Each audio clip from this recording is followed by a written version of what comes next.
posibleng magsagawa ng impeachment proceedings kahit na nakabreak ang sesyon ng Kuso. Ayon kay Senate President Francis Chis Escudero, sa pulong balitaan, sinabi ni Escudero ng impeachment ay hindi isang uri ng sesyon na dapat sabayan ng kanilang counterpart sa Kamara. Ngunit giit ng Senador, depende ba ito sa mapagpapasyahan ng impeachment court? Hindi naman tiyak si Escudero kung may sapat pang oras ang Senado para dinggin ang impeachment dahil ilang sesyon na lamang imbre at nalalapit na rin ang 2025 national and local elections. Oo, dahil hindi session ito. It is a different animal. Hindi ito session tulad ng session namin kung saan kailangan nagsesesyon din ng Kamara. Ang impeachment proceeding ay unique na proseso na hindi saklaw at labas sa ordinaryong sesyon ng Senado kung saan kailangan nagsesesyon din yung aming counterpart sa Kamara de Representantes. Kung may malaking kung, yan ang pagpapasyahan ng impeachment court. Samantala, wala namang ginagawang paghahanda o pagpupulong ang Senado hinggil sa nilulutong impeachment complaint laban kay Vice President Sara Duterte. Maghahanda lamang daw sila sa oras na may akyat sa kanila ang reklamo. Ngunit dagdag ni Escudero, hindi niya pipigilan ang mga kapwa niya senador kung gusto na nilang mag-aral tungkol sa rules ng impeachment. Wala. Sa ngayon, wala kaming initial preparations dahil sang-ayon sa rules ng Kamara na yan pa yata yung ginawa kong rules noon, no? Ako'y miyembro ng Kamara. Sinang-ayunan ng Korte Suprema sa ilang desisyon nila sa mga nagdaang impeachment complaint. What will govern the procedure or process in the House? The filing.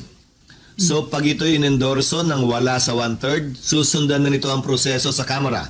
Pag ito'y final ng may 1/3, diretso sa amin. Since ito'y final ng hindi umabot sa 1/3, it governs. So may prosesong susundan yan sa Kamara bago makarating sa amin. At medyo hindi ganun kaikli yun. Tiniyak ni Escudero na mayroon silang panahon para maghanda sa oras na mayakyat ng complaint sa mataas na kapulungan ng Kongreso at sa oras na mayakyat na ito sa Senado. Titiyakin ng senador na maayos na may pipresenta ang mga ebidensya na hawak nila sa lahat ng kampo. Trabahoan niyang tingin niya rito at haharapin niya ito bilang pinuno ng Senado. Trabaho ang tingin ko rito. Kung dumating man, haharapin namin. Hindi mahalaga kung gusto namin ito o hindi, kung konbinyente ito sa amin o hindi. Ang importante ay trabaho ito na inata sa amin ng saligang batas. At kung mangyayari man, gagampanan namin ito. Kung naman ang reklamo o pag-reklamo sa likod o bulong-bulong sa likod kung gaano kahirap ang trabaho, bahagi na ng pagiging tao siguro yan. Pero patuloy namin gagampanan ito. Gusto man namin o ayaw namin. Yung mga 6 nung bandang alas 6 na, alam nyo po yung alas 6 sa Pro Duterte rally dyan sa may EDSA Shrine, yan pa lang po yung unti-unti pa lang dumadami yung mga tao. No? Bakit? Ano po pagkakaiba? Kasi nga, yung mga tao po magaling, talagang hindi po organized. Anong tawag natin dyan? Doon po sa rally sa EDSA Shrine, ano lang po yan, no? Yung pumupunta lang po yung tao. Minsan tinitignan nila, nariyan ba yung paborito nilang vlogger? Makapunta nga, no? Yun po yung pagkakaiba. Tapos ilang araw yun, no? Kung kantsawan nila tayo, nasa ng 32 million, yan na ba yung 32 million? Ibabalik namin sa inyo, no? Yan na ba yung 31 million nyo, yung nagpunta sa EDSA? Ito ang tanong ko na importante. At least, lahat ng major, kalahok po, lahat ng major vlogger ng mga Duterte, kalahok po dito sa one way or another, kalahok po sila. Dito po sa naganap na EDSA Shrine rallies at saka doon pa rin sa veterans. Siyempre, ang pinakasikat naming pro Duterte vloggers, si Banat Bay at saka si Maharlika. Naroon po. Si Banat Bay, nagpakita sa veterans, hindi ko alam kung nakarating ng EDSA Shrine. At least, no, yung presensya nila naroon. Si Maharlika naman po, nag-donate siya ng maraming pagkain doon sa EDSA Shrine. So, kasi wala siya rito, di ba? Tapos lahat po ng mga major vloggers, nariyan. Sila Attorney Trixie, no? Sila Bisdak, BMR, Badong Aratilis, puta, yun ang pinakamalupit Sila yung mga Friday group na may pasimuno niyang EDSA Shrine na yan. 'Di ba? Yan sila Morales, JM Morales, tsaka yan si Princess Maui. Oh, Attorney Trixie, kung nasabi ko na, baka magtampo to sila, si KPL, etc. Lahat po ng mga bisdakeros, yung mga tinatawag nating mga maglulupang vlogger, wag naman ng paslupa, mga maglulupa. Tanong, bakit kayo halos lahat, di ba? Oh, pati yung anak ni Marcoleta. Ito ang tanong ko sa inyo eh. Ganun ba talaga kaimportante si Mike Abe tsaka to si Coach Jarrett at hindi sila pwedeng basta-basta? Ha? Hindi sila pwedeng basta-basta pumunta sa mga rally? Bawal ba maarawan? Bawal po ba maarawan yung Shinshanshu?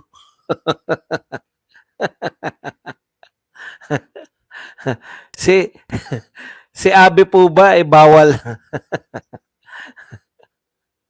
bawal pong mabugahan ng usok? Ha? Ako, sa totoo lang, nakakahiya po. Kayong mga loyalista, hindi ko po sinasabing magbago kayo ng dahil lang dyan. No? Hindi po. Ang sinasabi ko po sa inyo, kung yung mga vlogger ninyo sa panahon ng laban ay hindi nyo makita, o hindi ko sinabing bumaliktad kayo sa amin.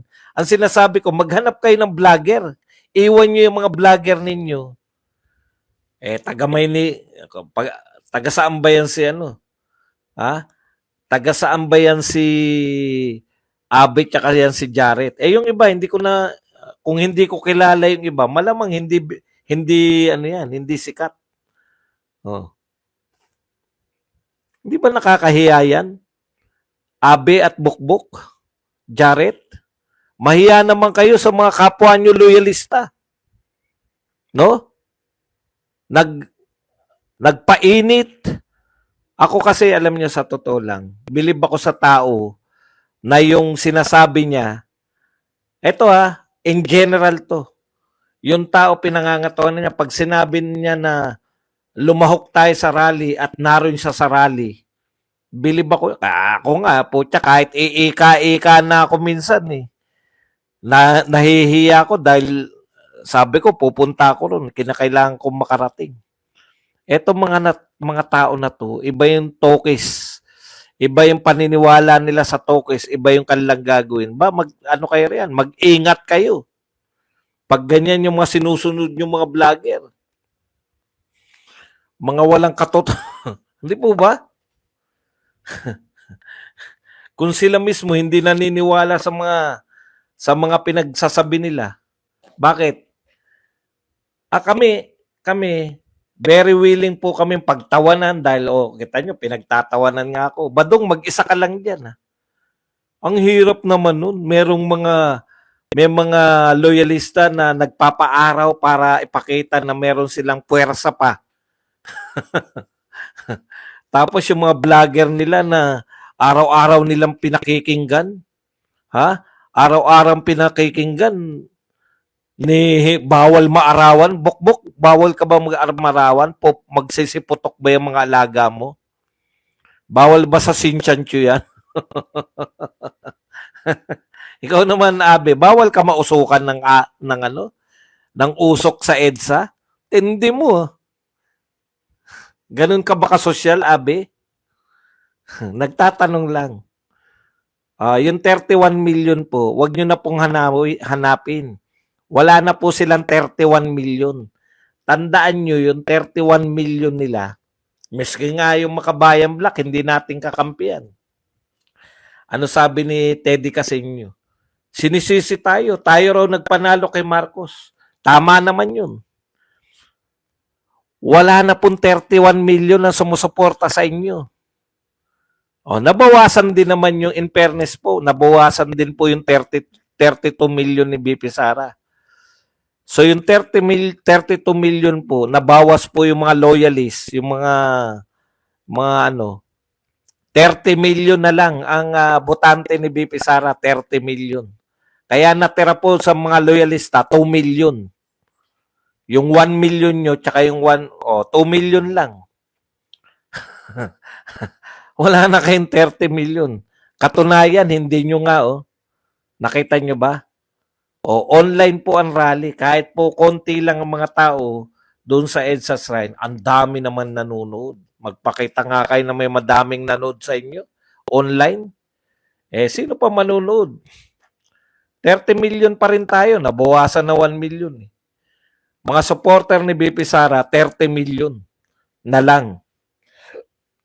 Sila, supporter ni BBM, 2 million. Okay pa rin. Malaki pa rin yun, 2 million. Paano mo natiyak ba dong? 1% lang. Hawak na nila mga sarbe, 1% pa rin. Si Martin. Puta, alas 6 pa lang. Yung picture na nasa, alas 6 pa lang, 7 na lang sila Sa amin po, dito sa EDSA Shrine, yung alas 6, doon pa lang po dumadami yung tao. Bakit? Galing pa sa mga trabaho. Ganun po ka-organic. No? Kahit may pasok, kita nyo naman, sila, kailan ba sila pumunta? Anong araw? Sabado ba? Sabado na, yun lang na-produce nyo. Asan ang 31 million? Kami naman mangangantyaw sa inyo. Sisihin nyo po. Kung ako hindi ko po kayo inuudyokan. Sinusulsulan ko kayo. Ito po. Sa mga supporter po, hindi ko po sinasabing lumipat kayo. Hindi na namin kayo kailangan. Marami na kami mga Duterte solid. Kayo po mga loyalista, no? Hindi ko po kayo sinasabing lumipat na kayo sa Duterte. Hindi po. Kayo din mismo. No? Sitahin nyo si Jared tsaka si Abby. Tanungin nyo, bakit hindi kayo umate ng rally? Lalo na po yung mga umate ng rally. May karapatan po kayong magtanong. Pang sa amin lang ba yun? Pang mabababang nilalang lang ba yung rally? Tanungin nyo. Pucha. Hindi ko po kayo sinusulsulan. Hindi ko po kayo inuudyokan. Sinusulsulan ko kayo. Na magtanong ka, wala namang masama Ako nga, nagagalit yung iba. Badong, bakit wala ka ron sa rally? Ha? Hindi pa ako Dalawang araw yata ako nag-rally. Siyempre, pagod pa ako. May sumita pa sa akin. Bakit nawala ako ron sa rally? Pwede ba magpahinga yung high blood? Pero nagigilty pa rin ako. Pag yung vlogger nyo po, tandaan nyo, pag yung vlogger nyo, hindi nagigilty, na wala siya ron sa rally, na pinanawagan ng mga pro-BBM supporter, may problema kayo dyan. Walang yan. Andali sa baliktaran niya.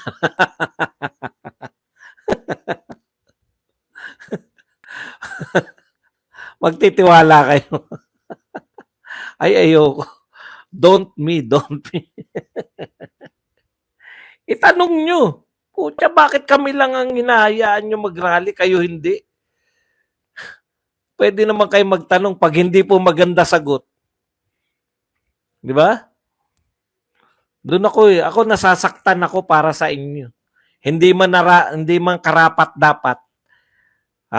Nasasaktan ako para sa inyo. Yung hindi ko kayo pagbibintangan na kaya kayo nagpunta riyan dahil bayaran. Ibang vlogger po magbibintang sa inyo. Hindi po si Badong. Sinaniniwala ko, lalo na may mga edad. Sakripisyo po kasi ang pag-attend sa rally sa may mga edad. No? Kaya ang tanungin nyo, bakit hindi sila umaten sa rally? May classification ba yan? Yung mga vlogger na pwedeng yun lang ang attend. Pero yung mga vlogger na nagsisinsyansyu, sinsyansyu, wala raw filter sa rally. Makikita yung mga bulubok-bukin. Hindi ko po sila Ako po hindi ko kayo pagbibintangan na ano na bayad kayo kaya kayo nariyan. Pero yung, lalo na po yung mga hindi bayad, yung kusa nagpunta diyan, no? Tanungin niyo yung vlogger niyo. Lalo na yung pinakasikat yung vlogger si Jared tsaka to si Jared tsaka to si Abby. Pinagkikitaan kayo. Ang sarap ang sarap mang-asar ng vlogger. Pinagkikitaan lang kayo ng mga yan. Sinasabi, umaten kayo, tapos hindi sila atin. Tampo pa, oh. Hindi pa pwede yan. Si Badong nga, ika-ika na eh. Umaaten pa eh. Nahihiya po kasi ako. Na nagsasabi ko na ito, pagtitipon to ng mga DDS, pakita natin. Nakakahiya po kasi. Eh kung yung mga vlogger nyo ay hindi nahihiya, eh delikado po sa baliktaran niya. Tandaan nyo, yung dalawang vlogger na binabanggit ko, no? Dati pong mga Duterte supporter yan. Baka pagdating ng laban na kinakampanya nyo yung kandidato ni Marcos laban kay BP Sara sa 2028, makita nyo na lang, nakakampi na namin uli yung mga hindi po kasi katiwa-tiwala yung hindi, yung pawis pa lang po yan, ha? Pawis pa lang yan. Yung sa initan, magpapapawis ka, hindi na nila kaya. Ang haba ng vlog. Ang haba ng topic. Nahalata nyo ba wala tayong topic?